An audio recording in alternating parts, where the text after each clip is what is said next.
Hi guys, in this video I will be talking about how you can set up forwarding in GoDaddy. Forwarding means that when you go to your website, it will redirect it to another website. So let's get started. First of all, you will need to go to your GoDaddy account. As you can see, I have already logged in, and go at the very top and press My Products. This will open this page and you can access the forwarding in two different ways.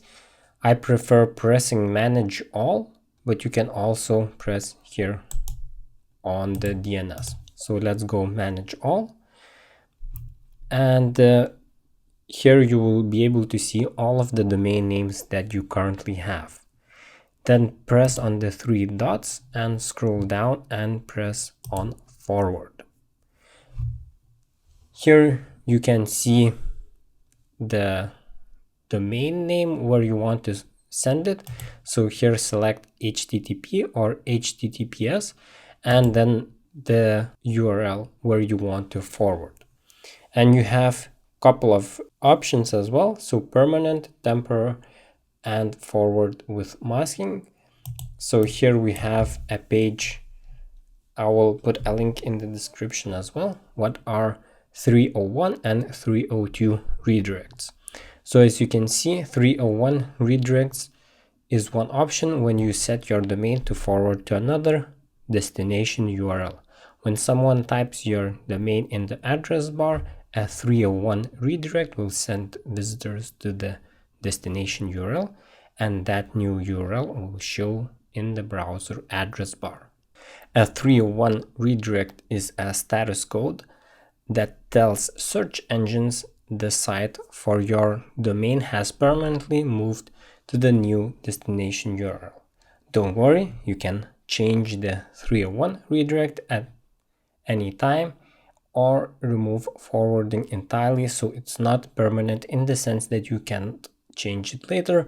The status of 301 helps search engines know where the current content of your domain's website lives, so it can show the correct content info in search results. And here is 302 redirects.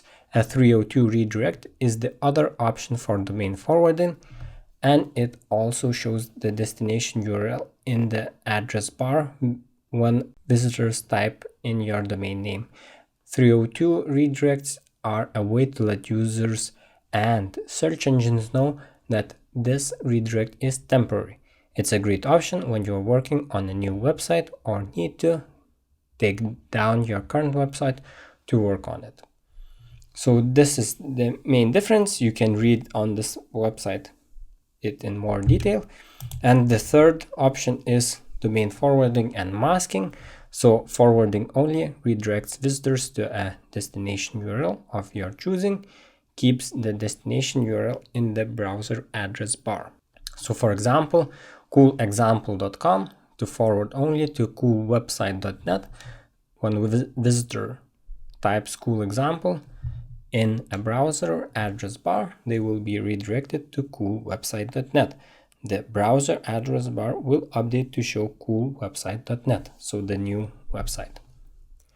Forwarding with masking redirects visitors to a destination URL of your choosing, keeps your domain name in the browser address bar, allows you to enter meta tags for search engine information. So for example, assign cool example to forward with masking to coolwebsite.net. When a visitor types coolexample.com in a browser bar, they will be redirected to the site for coolwebsite.net. The browser bar will continue to show cool example, effectively masking the destination URL. So it will be showing what the visitor has typed. So these are the three options. You press continue and most likely you will receive a code to verify that you made the change. So to your email that will be sent. So when you save it, it can take some time for the changes to appear. I believe up to 48 hours. So I hope that this quick tutorial has been helpful. Please remember to smash that like button and subscribe to the channel for more content like this. And see you guys in the next video.